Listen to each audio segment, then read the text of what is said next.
Good morning बच्चों। आज की चैप्टर प्रबंध, परिचय, महत्व, प्रकृति एवं क्षेत्र, ये चैप्टर है आपका, जिसके कुछ नोट्स मतलब इसके कुछ पन्ने मैं आपको पहले भेज चुकी हूँ। आज हम इसका परिचय पढ़ेंगे और विशेषताओं का अध्ययन करेंगे। तो परिचय में हम बात करें प्रबंध से क्या अभिप्राय है। प्रबंध से अभिप्राय देखो, दो या दो से अधिक का जुड़ना बंध कहलाता है। दो या दो से अधिक का जुड़ना क्या कहलाता है? बंध कहलाता है। इसके यदि आगे हम प्रउपसर्ग लगा दे तो बन जाएगा ये प्रबंध। इसी तरह हम बात करें इसमें, जैसे कि उदाहरण के तौर पर दिया गया है कि दो परमाणु बंध से एक अणु बनता है, अणु का निर्माण होता है।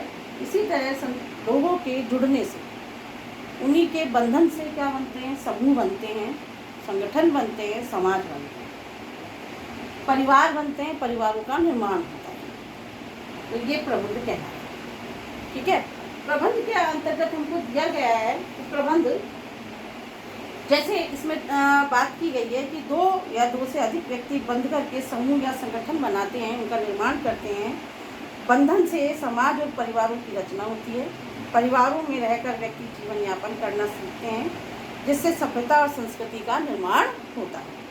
प्रत्येक व्यक्ति अपनी आवश्यकता की पूर्ति करने के लिए बहुत सारे संसाधनों का उपयोग करता है। हर व्यक्ति करता है, हम भी करते हैं। सुबह हम उठते हैं तब से लेकर के और शाम को सोते हैं तब तक हम अनेक प्रकार के संसाधनों का उपयोग करते हैं। उनके अनुसार हम कार्य मतलब उनका उपयोग करके हम जीवन यापन करते हैं। तो हमें बहुत सारे संसाधनों की आवश्यकता होती है। इन संसाधनों का निर्माण कौन करता है? प्रबंधक करता है।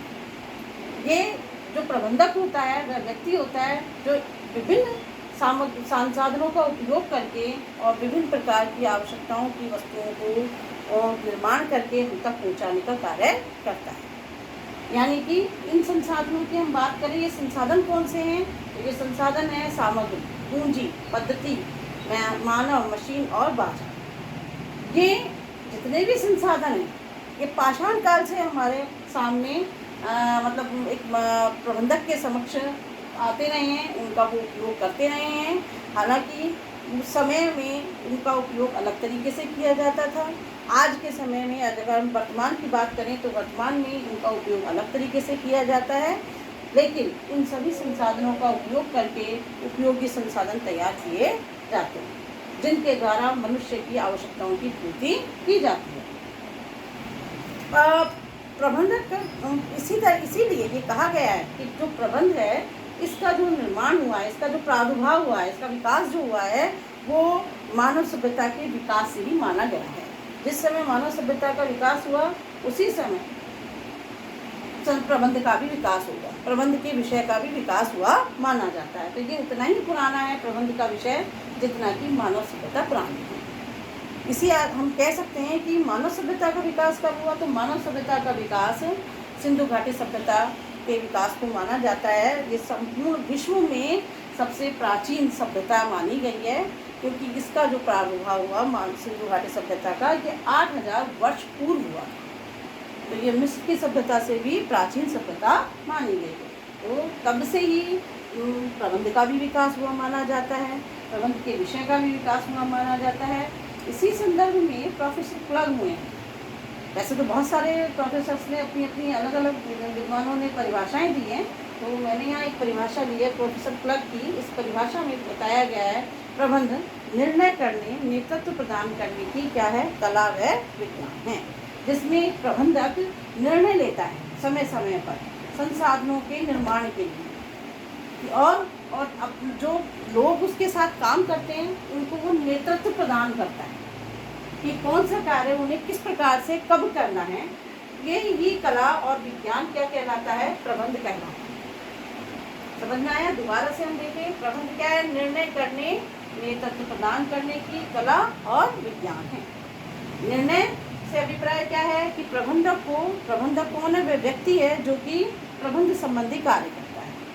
तो ये व्यक्ति क्या करता है? निर्णय लेता है, क्योंकि जितने भी इसको संसाधन तैयार करने होते हैं मनुष्य की आवश्यकता के लिए, उन सब संसाधनों के निर्माण हेतु उसको समय समय पर क्या करना पड़ता है? निर्णय लेना पड़ता है।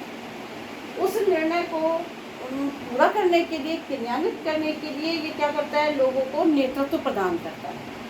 तो नेतृत्व प्रदान करने की कला, निर्णय लेने की कला और विज्ञान क्या कहलाता है, प्रबंध कहलाता है। इसके संदर्भ, इसी विषय में, इसी के आधार पर हम इसकी कुछ विशेषताओं का अध्ययन करें तो इसमें कुछ विशेषताएं हमने यहाँ दी गई हैं कि प्रबंध क्या है, दूसरों से कार्य कराने की कला है। दूसरों से कार्य कराने की कला से अभिप्राय यह है कि जो प्रबंधक होता है वह समस्त कार्यों को स्वयं नहीं कर सकता है। उन सारे कार्यों को पूरा करने के लिए वह दूसरे लोगों की सहायता लेता है। उनकी जो योग्यताएं हैं, उनके अंदर जो योग्यता है उसका वो उपयोग करके और अपने संसाधनों का निर्माण करता है, अपने उद्देश्यों को प्राप्त करता है, लक्ष्यों को प्राप्त करता है। तो दूसरों से कार्य करवाने की कला क्या कहलाती है, प्रबंध कहलाती है। इसी तरह से दूसरी इसकी विशेषता आती है कि प्रबंध जो है वो निरुद्देश्य नहीं है, उसका कोई ना कोई क्या है, उद्देश्य होता है, वो भी पूर्व में निर्धारित कर दिया जाता है।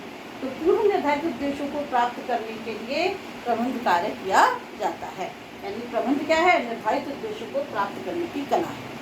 तीसरी बात कही, प्रबंध औपचारिक समूहों का होता है, अनौपचारिक समूहों का नहीं होता है। यानी भीड़ का अगर प्रबंध करने की कोशिश की जाए तो कभी भी भीड़ का प्रबंध नहीं किया जा सकता है।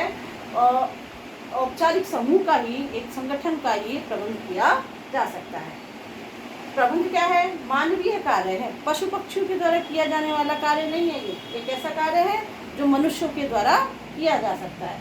यानी मनुष्य ही प्रबंध संबंधी कार्य करता है, क्योंकि वह अपने अनुभवों के आधार पर, सिद्धांतों के आधार पर प्रबंध संबंधी कार्य करता है।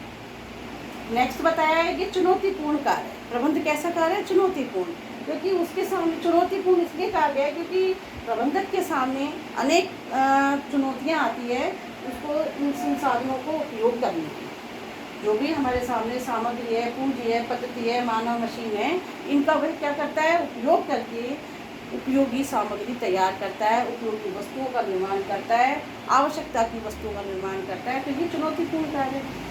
नेक्स्ट कहा इसने, प्रबंध क्या है, सृजनात्मक, यानी कि सृजनात्मकता का अभिप्राय है कि उसको कल्पना शक्ति का, यानी कि भविष्य में क्या घटना घटित होने वाली है, क्या होने वाला है, उसके अनुरूप पूर्व में ही सोचना और उसके अनुसार कार्य को करना, उसके लिए योजनाओं का निर्माण करना, अतः ये सृजनात्मक कार्य भी माना गया है। तो प्रबंध में कुछ विशेषताएं मैंने यहाँ आपको समझाई, इसकी कुछ परिचय अब मैंने आपको दिया। नेक्स्ट टाइम जब हम मिलेंगे बच्चों तो इसकी और भी कुछ विशेषताएं जिनका अध्ययन हम नेक्स्ट टाइम पर करेंगे। Thank you very much.